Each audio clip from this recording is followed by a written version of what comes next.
Coba kalian buka Google, terus masukin keyword ini. Gimana hasilnya di search results Google Image kalian? Hasil yang paling atas itu punya gue. Nah, lo juga bisa bikin produk lo ada di bagian atas halaman search engine. Oke? Sekarang anggap kita lagi cari peralatan konstruksi bekas di Google. Di saat kayak begini, pasti kita cuma ngeliatin halaman pertama search result. Kecuali kalau lagi kepepet banget, baru ke halaman selanjutnya. Makanya penting buat bisnis kita bisa nempatin posisi puncak biar gampang ditemuin pelanggan. Kenapa penting strategi ini? Well, hello, per Juli 2023, Google menguasai 92% market share pencarian, artinya 9 dari 10 orang di dunia pakai Google sebagai pintu gerbang mereka untuk nyari apapun di internet. Dan buat dapetin posisi paling atas itu, kita perlu tahu strategi bikin konten yang SEO friendly. Nah, sebentar ya. Emangnya SEO itu apa dan apa aja yang mesti kita perhatiin? Tenang, kita bakal belajar selengkapnya di video ini.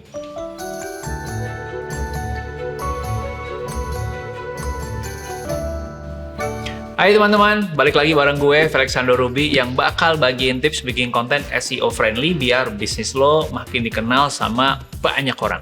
Sebelum ngulik ciri-ciri konten SEO friendly, kita perlu tahu dulu apa itu SEO.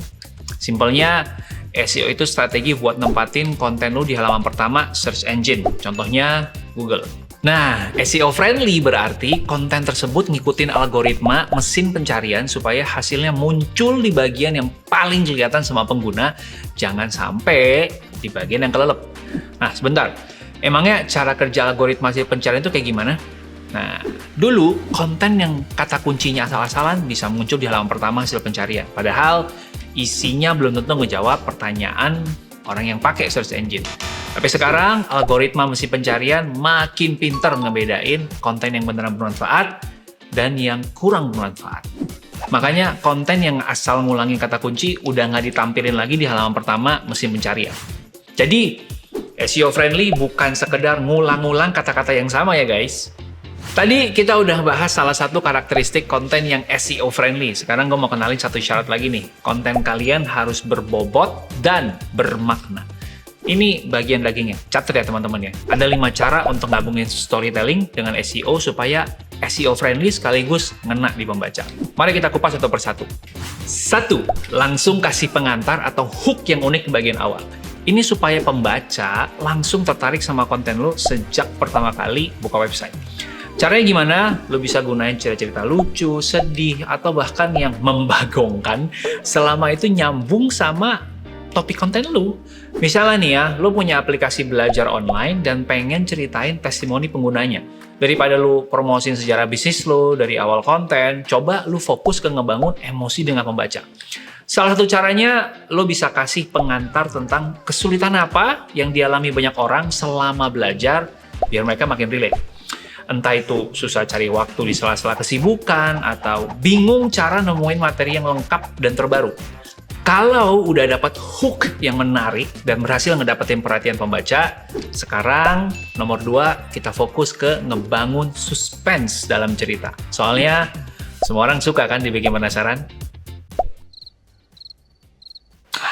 Dan itu bisa ngejaga fokus audiens dengan alur cerita yang bikin mereka makin kepo sama kelanjutannya. Masih pakai contoh aplikasi belajar online tadi, lo bisa bahas apa saja yang udah mereka lakuin sejauh ini dan kenapa mereka gagal. Terus, ceritain juga gimana mereka bisa ketemu produk buatan lo. Dan semua pengalaman mereka sampai akhirnya berhasil.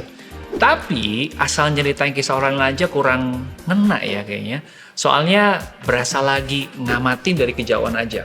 Makanya, nomor 3, lo harus bisa bikin cerita dengan sudut pandang orang pertama dari si pengguna. Pakai kata ganti aku, gue, saya, sesuai dengan image brand lo. Tips fokus ke sudut pandang pengguna ini bakal ngebantu lo untuk menjalankan strategi bisa fokus ke shareability.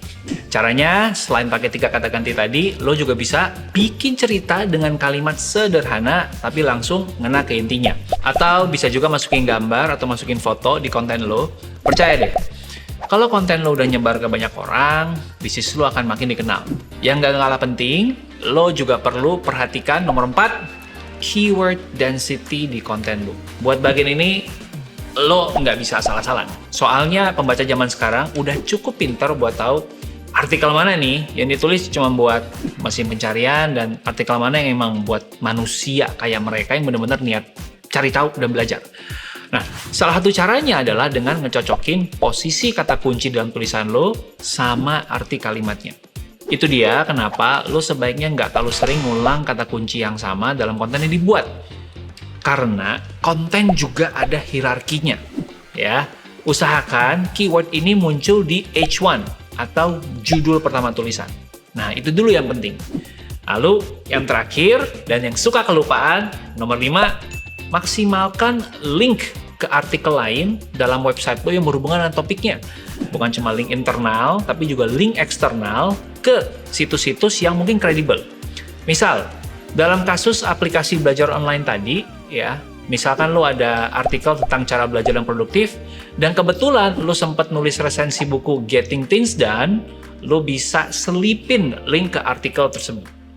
Atau lo juga bisa mention website si penulis buku tadi.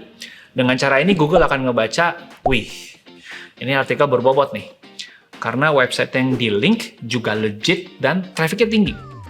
Itu dia 5 cara yang bisa lo coba buat bikin konten yang SEO friendly sekaligus menarik. Poinnya, ingatlah kalau pembaca konten kita itu manusia, bukan robot. Jadi, kita mesti bisa ngejawab pertanyaan sekaligus ngebangun emosi mereka ya. Dengan tips-tips tadi, konten website lo punya peluang lebih besar masuk ke halaman pertama mesin pencarian, bisnis gampang ditemuin, dan ujungnya semoga penjualannya juga makin naik. Semoga video ini bisa ngebantu lo mempromosikan karya atau mempromosikan bisnis sendiri dengan lebih sukses buat masa depan lo. Terima kasih banget udah nonton sampai akhir dan see you on the next video.